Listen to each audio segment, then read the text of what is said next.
Welcome back, viewers, after couple of weeks and billions of seconds. Because during this time, I was also having final year exams, and the conditions of Ethiopia and Tigray region were also going in a better direction.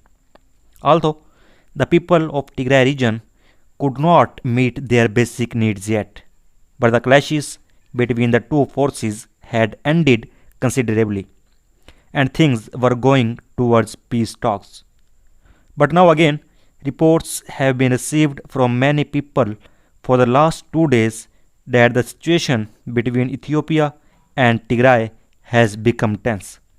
And again, clashes between the two forces have erupted in several areas of the Tigray region. Viewers, according to the reports I have received from the many independent news agencies and many reliable sources for the last 2 days, clashes have started again in the areas of southern Tigray, especially in the surrounding areas of Alamata and Kobo.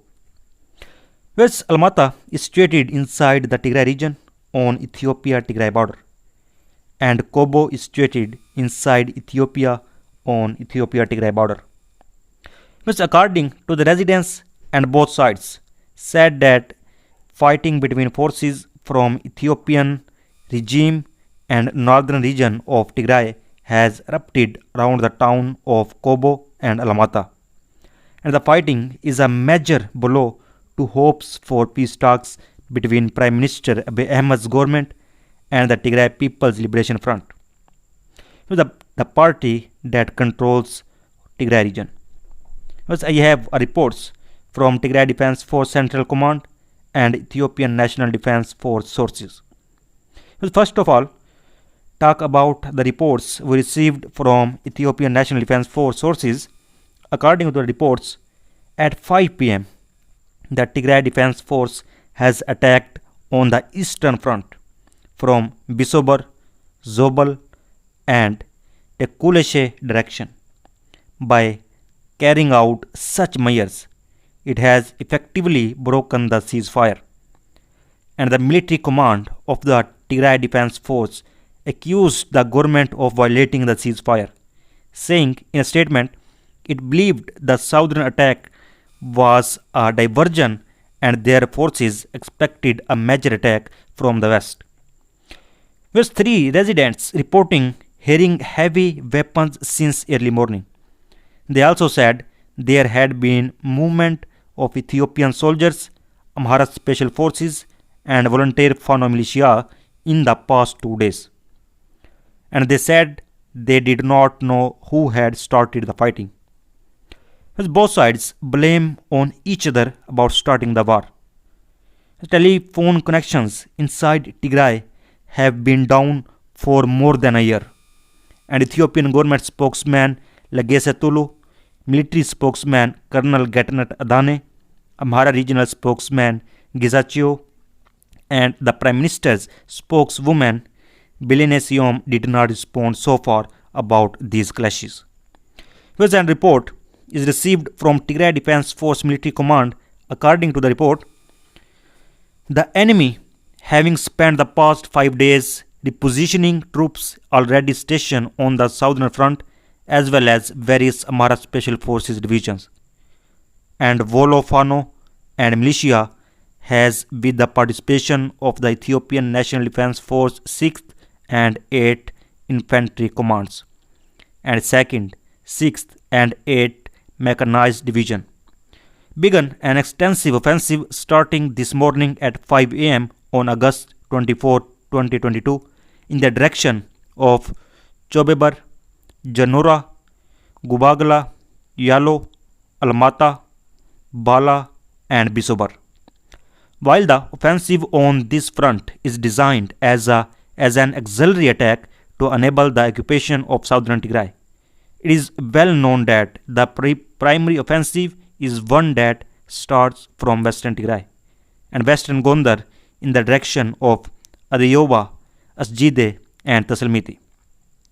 As he said, the enemy, after laying an unprecedented siege to the people of Tigray and committing unimaginable and unforgettable atrocities, and assuming that the people of Tigray, having been severely weakened, can now be finished off through fighting, has intensified the genocidal war on the people of Tigray through its flagrant violation of the cessation of hostilities agreement that had been in place for a few months. Whereas the Tigray's military command would like to make it clear that if the enemy does not stop the offensive, it has begun based on a previously known attack plan, and Tigray's army is reliably ready to repulse this offensive and transition into a counteroffensive to liberate occupied sovereign Tigray territory and return our displaced people to their homes. The people of Tigray have paid staggering sacrifice for a nation they considered their own, and they are not the enemy. Nevertheless, our enemy is intensifying the genocidal assault on the people of Tigray that once considered themselves strong Ethiopians, and having exposed them to starvation, diseases, and stress, have now begun a military offensive.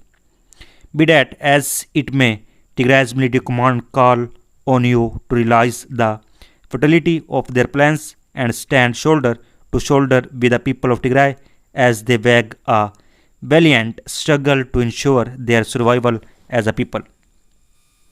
Whereas the fighting in Africa's second most populous nation has displaced millions of people, pushed part of Tigray into famine, and killed thousands of civilians.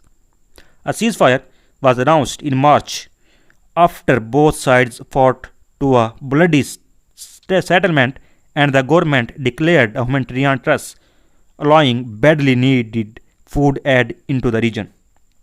In June, Prime Minister Abiy Ahmed's government formed a committee to negotiate with the Tigray People Liberation Front, and earlier this month the government said it wanted talks with no preconditions. And Tigray's government has called for the restoration of services to civilians before talks begin. US Tigray has been without banking and communication services since the military pulled out at the end of June. Imports of fuel are restricted, limiting the distribution of aid. And the World Food Programme WFP said in a report last week that since 1st April, only 20% of the fuel needed to distribute humanitarian supplies had entered Tigray. With almost 90% of people in the region need aid, and the United Nations said warning rates of humanitarian had skyrocketed, and the situation was expected to get worse until October's harvest. And there is also shortage of some medical equipment and many drugs to treat common diseases like visceral. Say doctor at Either Referral Hospital, the biggest hospital in Tigray region. So viewers, so far the latest update. For more latest update, please subscribe channel. Thanks for watching.